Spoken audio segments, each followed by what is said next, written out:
Saya lanjut untuk membicarakan bahwa KPAI mengadakan Rakornas untuk pembelajaran jarak jauh sebagai sebuah evaluasi lah saya menyebutnya begitu untuk kemudian mencari solusi-solusi berdasarkan pengaduan-pengaduan mengenai pelaksanaannya di seluruh Indonesia dan juga ada semacam survei dari guru-guru pelaporan-pelaporannya ini dikumpulkan. Saya ke Bang Fariza sebentar begitu. Dari hasil Rakornas hari Rabu tersebut, Bang Fariza, kemudian ada hal yang menarik sih dan ini menjadi concern kita semua, bagaimana pentingnya peran guru dalam hal ini dan masih banyak sekali guru honorer di sana, tapi segera diperhatikan dalam rekomendasinya, salah satunya harus dibantu pembiayaannya dan saya menyebutnya ini berani juga untuk kemudian ada usulan dana BOS, bantuan operasional sekolah, Mbak Retno dan juga Bang Fariza yang kalau bisa ini dialihkan segera untuk para guru honorer. Karena ini memang sangat penting ya, Bang Fariza ya.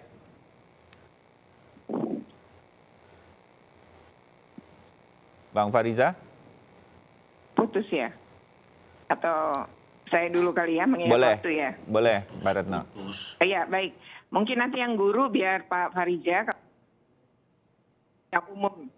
Ya, yang pertama itu adalah kami meminta memang pemerintah daerah membuat terobosan sesuai kebutuhan dan masa aktual di daerahnya. Jadi mereka harusnya melakukan pemetaan agar PJJ di sekolah dan di madrasah tetap berjalan dengan lancar dan ramah anak.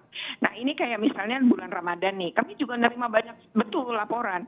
Jadi tugas sekolahnya jalan, tugas Ramadannya jalan seperti bikin jurnal, mengikuti kultum dan lain-lain. Ini kan mestinya kalau memang mau diarahkan ke kegiatan Ramadan sebaiknya tugas-tugas itu berhenti aja.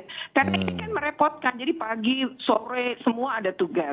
Berikutnya misalnya ini di setiap satuan pendidikan ya penting membangun komunikasi intensif sebenarnya antara orang tua dengan guru ya agar PJJ ini bisa jalannya efektif dan nyaman untuk semua anak serta memperhatikan kepentingan terbaik bagi anak. Karena harusnya keluhan orang tua itu didengarkan. Harusnya ada komunikasi, dicari jalan keluar.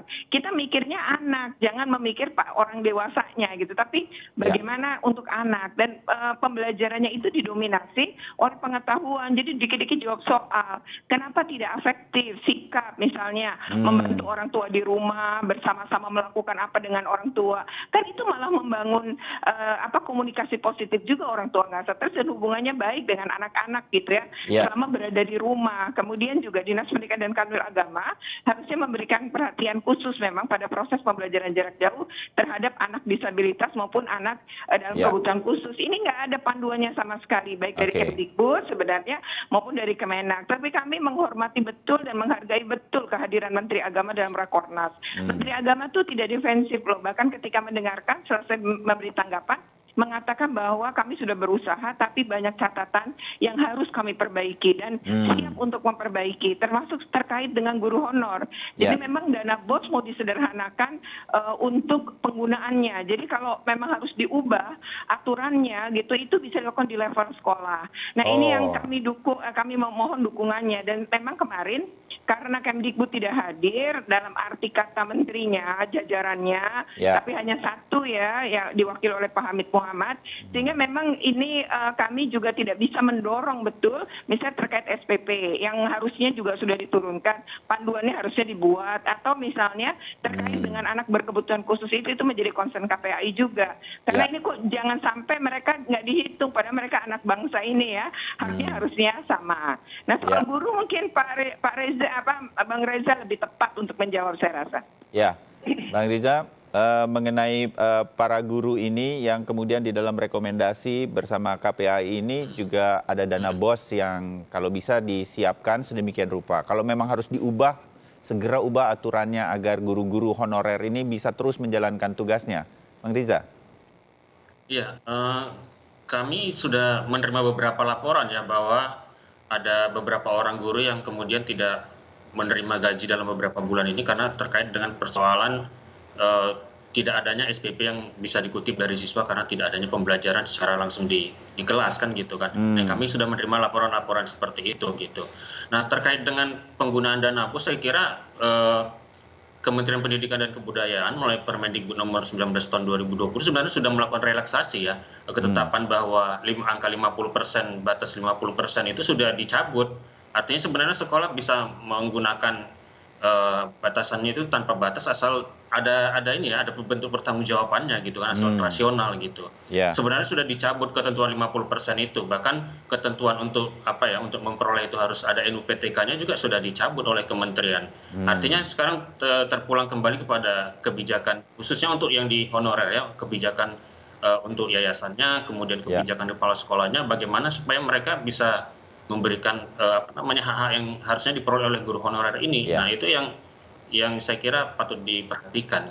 Ya, pun begitu tampaknya sekolah agar mereka lebih cepat dan saya membayangkannya mereka lebih berani menggunakan dana BOS ini untuk keperluan darurat seperti sekarang untuk lebih banyak kepada guru misalnya, harus ada panduan begitu ya Bang Riza ya. Mungkin dari dinas-dinas pendidikan begitu Mbak Retno. Karena tanpa ada panduan, kalau pulsa, ya. Kalau untuk beli kuota internet itu tidak hanya guru, harusnya murid-murid yang tidak mampu bisa disubsidi oleh dana BOS itu. Mungkin itu yang perlu dipetakan dulu ya oleh pihak sekolah, dipetakan mana yang mampu mana tidak, sehingga kalau memang prosesnya daring, sebagian bisa dan sebagian kecil tidak, maka sebagian kecil ini harusnya dibantu secara kuota. Ya, kalau saya kepala sekolah Mbak Retno, Bang Riza ya, saya boleh menentukan itu berdasarkan situasi sekolah saya. Saya nggak perlu tunggu semacam surat juklak, surat teknis dari dinas pendidikan setempat atau daerah tempat sekolah saya, begitu? Nggak perlu ya? Iya, karena kan Kemdikbudnya... silakan Mas Riza mau ngomong? Ya, boleh Bang Riza dulu. Ya, saya kira kan ini kemarin pun Pak Hamid Muhammad sudah menjelaskan bahwa di dalam Rakornas itu kebetulan kita kan ikut juga Mas. Jadi sudah menjelaskan sebenarnya kepala sekolah itu diberikan kebebasan ya untuk menggunakan dana BOS itu bagi kepentingan selama masa darurat ini gitu. Asal penggunaannya itu rasional kan gitu.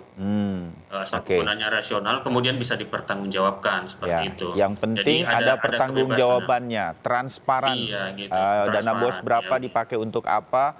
Jadi mudah-mudahan banyak kepala sekolah di seluruh Indonesia, di daerah-daerah yang terdampak pasti oleh corona ini mendengarkan ini, Rakornas ini seperti itu. Mbak Retno sedikit saya, berkaitan dengan mengubah situasi darurat ini menjadi hal-hal yang lebih praktis, sehingga kemudian tidak berimbas kepada orang tua. Kita lihat kalau di media sosial orang tua semua mengeluh, mereka jadi sekolah lagi katanya. Nah hal-hal semacam inilah yang kemudian harus disederhanakan. Kalau ini sekolah langsung atau Kemdikbud, kalau Kementerian Agama untuk madrasah dan lain-lain harus segera bikin semacam kurikulum darurat begitu. Dan ini bisa cepat? Iya. Karena gini, karena guru-guru ini kalau berdasarkan survei kami masih mengejar target pencapaian kurikulum. Meskipun surat edaran Mendikbud sudah sangat jelas, tidak ada tuntutan untuk mencapai ketuntasan atau pencapaian kurikulum tadi. Tapi faktanya di lapangan itu tidak terjadi. Jadi memang ini penting sekali, bentuknya langsung saja kurikulumnya direvisi ya, sehingga nanti guru menggunakan panduan yang itu dan tidak lagi khawatir nanti kalau saya nggak menuntaskan bagaimana. Nah ini penting banget. Dan yang berikutnya menurut saya adalah ini oleh Kemdikbud ya diubahnya Mbak Retno ya.